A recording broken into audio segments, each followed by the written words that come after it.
वडोदरा में दंतेश्वर क्षेत्र में गुजरात सरकार की मंत्री डॉक्टर मनीषा वकील द्वारा महावृक्षारोपण अभियान का शुभारंभ किया गया। इस अवसर पर बड़ी संख्या में जनप्रतिनिधि और गणमान्य लोग उपस्थित रहे। वडोदरा महानगर कॉर्पोरेशन द्वारा खूब सारू आयोजन आज वृक्षारोपणનું કરવામાં આવ્યું છે। लगभग 20,000થી ઉપર છોડોનું આજે રોપણ થવાનું છે। આજે દંતેશ્વરના હરણી ખાતે બે જગ્યા પર ઓક્સિજન પ્લાન્ટ અને ફોરેસ્ટનું આજે અલગ અલગ કેટેગરીના પ્લાન્ટ્સ રોપવામાં આવ્યા છે। लगभग 63 જેવી અલગ અલગ જાતિના આજે ઝાડ રોપવામાં આવ્યા છે, જે શુદ્ધ દેશી છે। આપ સૌને હું અનુરોધ કરું છું કે આપણે આ વિશ્વ પર્યાવરણ દિવસ નિમિત્તે ના માત્ર એક દિવસે પ્લાન્ટેશન કરીએ, પણ એના પ્લાન્ટેશન કર્યા પછી એનું જતન કરવું પણ એટલું જ જરૂરી છે। સાથે સાથે ઘરની આજુબાજુ પણ આપણે જે વિદેશથી આવેલા છોડ હોય છે કે દેશની બહારના જે છોડ છે એનું આપણે રોપણ કરતાં આપણા દેશી ઝાડ તરફ વળીએ એ ખૂબ જરૂરી હોતું હોય છે। અને સાથે સાથે આપણે પ્લાસ્ટિકનો પણ ઓછો ઉપયોગ કરીએ। વન ટાઈમ પ્લાસ્ટિક જે આપણે યુઝ કરતા હોય છે એની જગ્યા પર આપણે પેપર બેગ્સ યુઝ કરીએ। ઇલેક્ટ્રિકલ વ્હીકલ્સ તરફ આપણે આગળ વધવું જોઈએ। પેટ્રોલના ડીઝલના જે વ્હીકલ્સ છે એનું પણ જો આપણે ઓછું ઉપયોગ કરીશું તો ક્યાંક ને ક્યાંક આ વિશ્વ માટે આ પર્યાવરણ દિવસ આપણે જે ઉજવી રહ્યા છીએ સાચા અર્થમાં ઉજવવામાં। दंतेश्वर क्षेत्र में अर्बन फॉरेस्ट विकसित करने के उद्देश्य से यह विशेष अभियान चलाया गया, जिसके तहत पूरे दिन में 20,000 से अधिक पौधों का रोपण किया गया। अभियान की खास बात यह रही कि इसमें 83 से अधिक प्रकार के देसी प्रजातियों के पौधे लगाए गए, जो स्थानीय पर्यावरण, पक्षियों और जैव विविधता के संरक्षण में महत्वपूर्ण भूमिका निभाएंगे। યુનાઇટેડ નેશન્સના દ્વારા જ્યારે વર્લ્ડ એન્વાયરમેન્ટ ડે તરીકે ઉજવવામાં આવે છે અને દર વખતે તેની અલગ અલગ થીમ હોય છે। આ વર્ષે પણ પ્લાસ્ટિક પ્રદૂષણ એટલે કે પ્લાસ્ટિક ફ્રી થાય કેમ કરીને પર્યાવરણ તેના માટેની થીમ સાથે જ્યારે આખા દેશમાં કાર્યક્રમો થઈ રહ્યા છે, આખા વિશ્વમાં કાર્યક્રમો થઈ રહ્યા છે। આપણા સૌના સદભાગે આજ રોજ દેશના લોકલાડીલા વડાપ્રધાન સુરત ખાતે આવવાના છે અને ત્યાં વિશ્વ પર્યાવરણ દિવસની ઉજવણી થવાની છે। જે પ્રકારે વડાપ્રધાનશ્રીએ તમામ નાગરિકોને હાકલ કરીને એક જનભાગીદારીથી આખું મોટું આંદોલન બનાવ્યું છે।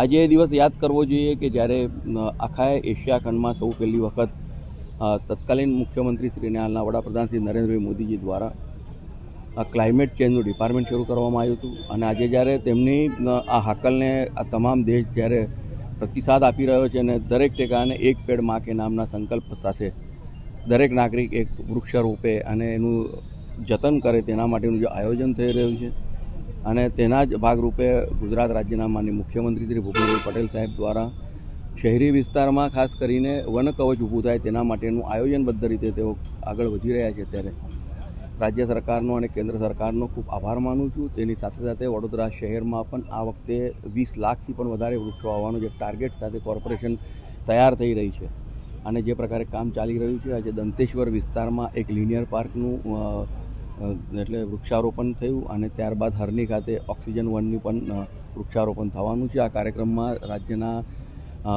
માનનીય મંત્રી શ્રી મનીષાબેન વકીલ સાહેબ પણ હાજર હતા અને સાથે કોર્પોરેશનની મેયર श्री સાથેની તેઓની આખી ટીમ અને મ્યુનિસિપલ કમિશનર શ્રી પણ હાજર હતા। महानगर पालिका ने आने वाले समय में भी शहर में हरित क्षेत्र बढ़ाने और पर्यावरण संतुलन बनाए रखने के लिए ऐसे अभियानों को जारी रखने की बात कही।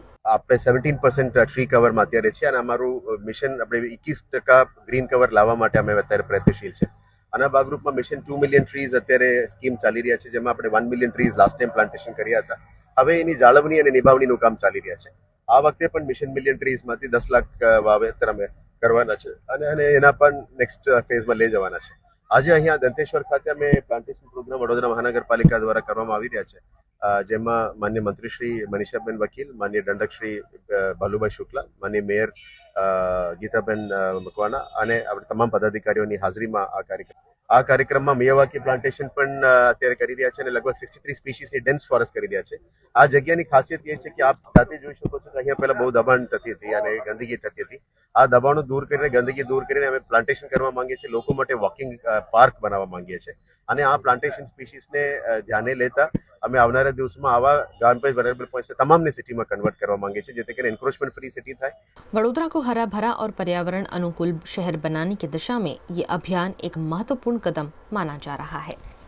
आरवी बाइट 5 जून पर्यावरण दिवस। पहला तो पर्यावरण दिवसની દરેક નાગરિકોને શુભેચ્છા। અને આજે પર્યાવરણ દિવસ નિમિત્તે દંતેશ્વર ખાતે અહીંયા અમે જે આયોજન કરવામાં આવી રહ્યું છે તો 15,500ની પર વૃક્ષારોપણનો કાર્યક્રમ થઈ રહ્યો છે અને CSR સંયોજન હેઠળ એલેનિક કંપની દ્વારા એના નિર્માણ પૂરું પાડવામાં આવી રહ્યું છે. તો દરેક નાગરિકોને વિનંતી કે વધુમાં વધુ ઓછામાં ઓછા એક વૃક્ષ તો જરૂર તમે વાવો, કેમ કે એનાથી આપણા જે ઓક્સિજન વૃક્ષો દ્વારા આપણે ઓક્સિજન પૂરું પાડવામાં આવ્યું છે એ ઓક્સિજન અને શુદ્ધ હવા જે આપણા માટે જરૂરી છે ખરેખર, કે જે અત્યારે વાતાવરણ પ્રદૂષણ જે વધી રહ્યું છે એ પ્રદૂષણને રોકવા માટે વૃક્ષોની ખૂબ આવશ્યકતા છે, કેમ કે જો વૃક્ષો વધારે હશે તો આપણને હવા બી શુદ્ધ મળશે અને જે જમીનનું ધોવાણ થઈ રહ્યું છે એ પણ અટકશે.